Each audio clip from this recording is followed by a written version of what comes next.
Our gospel lesson this morning comes to us from the Gospel of Luke, chapter 13, verses 31 through 35. And if you'd like to follow along, it can be found on page 72 in your pew Bibles. At that very hour, some Pharisees came and said to Jesus, "Get away from here, for Herod wants to kill you." He said to them, "Go and tell that fox for me, listen, I am casting out demons and performing cures today and tomorrow, and on the third day I finish my work. Yet today, tomorrow, and the next day I must be on my way, because it is impossible for a prophet to be killed outside of Jerusalem. Jerusalem, Jerusalem, the city that kills the prophets and stones those who are sent to it. How often have I desired to gather your children together, as a hen gathers her brood under her wings, and you were not willing. See, your house is left to you. And I tell you, you will not see me until the time comes when you say, 'Blessed is the one who comes in the name of the Lord.'" The word of the Lord. Thanks be to God.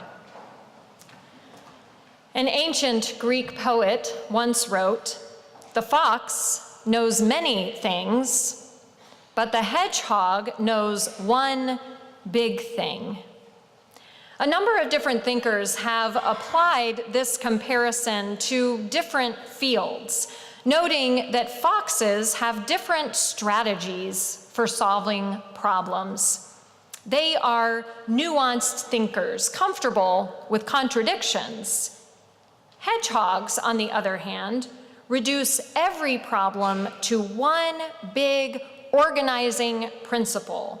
For hedgehogs have only one defense available to them: to ball themselves up and deter their enemies with their prickly spines. Although Jesus certainly shows himself to be a nuanced thinker, comfortable with contradictions and loath to offer easy answers, in today's passage, we glimpse his hedgehog nature. In the 9th chapter of Luke, we read that Jesus set his face toward Jerusalem. Jesus will not reach Jerusalem for 10 more chapters in this gospel, but he never loses sight of where he is headed. Jesus has in view the one big thing, the thing he learned at his baptism and found when he was lost in the wilderness, the thing he holds on to when the going gets tough and the way forward is unclear. He is God's Son, the beloved, and he has come to earth to love and welcome all people, even though he also knows this is the one thing that will lead to his death. Jesus' commitment to God's promise is what keeps him moving forward on his journey to Jerusalem. In our passage from Genesis, Abram and Sarai are also midway through a journey. Genesis is a book about beginnings. In it, first, God creates the world and everything in it. Then there is an epic flood, which is basically a big do-over. And then we have an accounting of lots of different generations being born. This father begets that son begets another one, until Terah begets Abram, and Abram marries Sarah, and all that begetting and procreating just stops. Genesis chapter 11, verse 30, "Now Sarai was barren.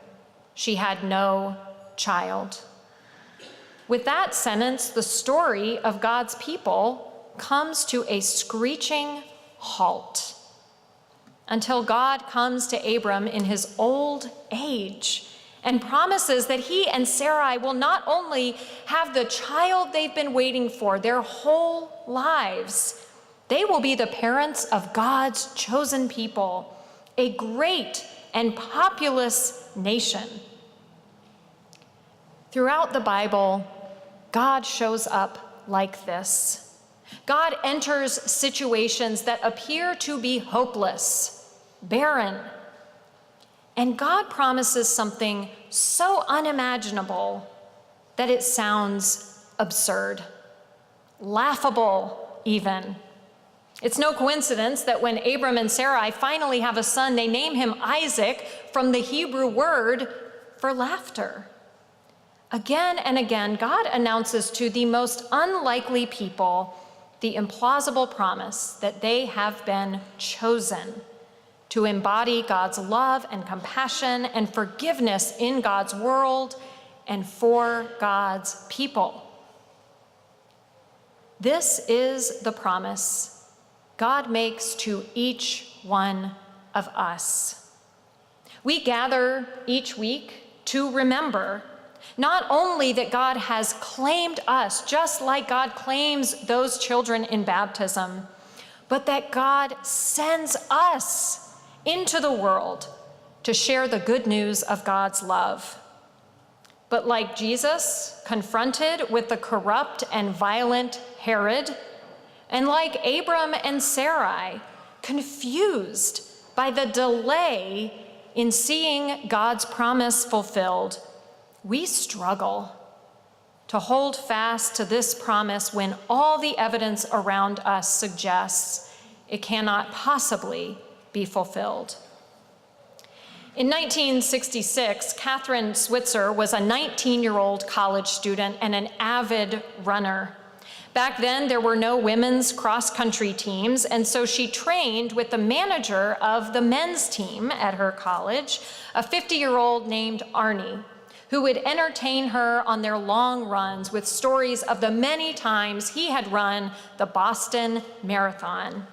Finally, during one painfully long training run, sick of his stories, she said, "Let's stop talking about it and run the darn thing." He responded that a woman couldn't possibly run a marathon, which made Catherine all the more determined to do it. Once she convinced him of her commitment by running a 31-mile training run, that's 5 miles longer than the marathon distance, he agreed to take her with him to Boston. She registered for the race the same way she registered for every race, with the letter K for Catherine and her last name, Switzer. At the beginning of the race, there were lots of other runners, all men, of course, who were delighted to see a woman running the Boston Marathon. She got off to a good start, running with Arnie and her boyfriend Tom, an all-American football player. Things were going well until a few miles into the race when an official race truck began driving alongside them as they ran. It happened that this truck was followed by a city bus full of photographers and reporters who were covering the race. Suddenly, the truck stopped, and one of the race directors jumped off. Moments later, he physically attacked Catherine while she ran, grabbing her and trying to rip off her race bib with her number on it, all the while screaming at her to get out of his race. The next thing Catherine knew, her boyfriend came out of nowhere and tackled the guy, sending him sprawling to the side of the road. She ran as fast as she could to put some distance between herself and her attacker. All the while, the photographers captured every second. For the next few miles, it was all Catherine could do to put one foot in front of the other. But when the adrenaline finally subsided and the rhythm of her steps allowed her to catch her breath and think clearly again, she knew one thing for certain. She had to finish this race.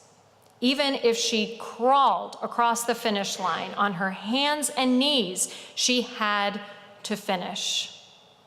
What had begun as a whim ended as a cause. She started that race as a girl who loved to run. She finished as a woman determined to show the world that no one should be scared to do the things they loved to do. Our journey of faith will not be without some serious obstacles. There will be times when we doubt ourselves and our ability to go the distance, and there will be evidence that suggests we got the promise all wrong, that we do not, in fact, live in a world created and sustained by God's love and justice, but rather a world filled with despair. Indeed, from time to time on this journey, we are all tempted to despair. We despair that we humans will never stop judging one another by race and gender and ethnicity and religion, and that our judgments will continue to lead to horrific violence. We despair that too many among us are looking out only for themselves and their loved ones, even if it means lying and cheating to get ahead. We despair that all of our technological knowledge does not prevent planes from falling out of the sky, or buildings from being destroyed by tornadoes or earthquakes or floods. We despair that our desire to meet our own needs and wants has irrevocably damaged our planet and jeopardized its future. We despair that the forces of division seem too great to be overcome by any solution or symposium or summit. Thankfully, we return each week to the stories of our tradition, stories that remind us that hopeless situations are where God does God's best work. For God speaks most powerfully into situations bereft of hope. Even there, God promises something new and unexpected can be born. When Abram laments that God's promise is just taking too long to be fulfilled, that he is beginning to doubt that he'll ever have an heir other than one of his household servants, he holds God accountable to the promise God has made. He makes his problem God's problem, because the ongoing absence of a child is in direct contradiction to God's promise. God's response to Abram is to double down on that original promise. In this passage, we hear of a ritual that sounds incredibly strange to our modern ears: sacrificial animals cut in two, and a flaming torch and a smoking fire pot passing between them. But what this ritual represents in the ancient world is God saying, if this promise I have made you does not come true, then may what has been done to these animals be done to me. May I be cut in two, may I suffer. This is how committed I am to what I have promised you. When the Pharisees warn Jesus that Herod is waiting for him in Jerusalem, they are not telling Jesus anything he doesn't already know. Jesus knows that to truly reveal the breadth and depth of God's love for all people will inevitably lead to his suffering and death, to the suffering and death of God incarnate. But Jesus' death, even unjust execution by a corrupt state, even death on a cross, will not have the last word. For the cross will become the most profound promise of all, the promise that God will do whatever it takes to bring life and hope to the very places in our world and in our lives that seem utterly devoid of life and of hope. Methodist preacher Will Willimon once wrote about a trip he took down a country road in South Carolina. He passed a church with a signboard out front. The sign read, "Repent, now is the day of salvation." Just down the road, there was another church of a different denomination, but it also had a sign out front. This sign proclaimed, "Happy Mother's Day. Virtues are learned at mother's knee, vices at some other joint." Willimon thought to himself, what does the world that knows nothing of Christianity, except for those signs, think about the Christian faith? Then he passed yet another church with a sign out front. This one read, "Do you know what hell is? Come and hear our preacher." And down the road, there was yet another. Still more churches on this road, he thought. This sign read, "We've got room for you at our table. Hospitality practiced here, all are welcome." Finally, he thought, something that sounds like Jesus. No judgment, no criteria for entry, just hospitality and everyone welcome. But as he looked more closely at the building as he drove by, he realized that although the sign was in front of what had once been a church, it was now labeled Shady Dale Restaurant. It was a restaurant that had the sign out front that should have been in front of all those churches. Holding fast to God's promise in the face of the obstacles on our journey is an incredible challenge. It would be much easier just to let the promise go, to take the world at face value, to conclude that hate and injustice have won, to turn our churches into restaurants that offer the easy transaction of food for money. But God never promised this journey would be easy. God promised to journey with us, no matter the joy or despair each day brings. And so we keep going. We keep gathering to sing God's praises. We keep baptizing those who are too young to have the slightest idea how much God loves them. We keep sharing a meal that is never transactional, but always transformational. We keep proclaiming that in the face of the world's despair, God's love always gets the last word. We keep putting up signs that tell of God's goodness and love.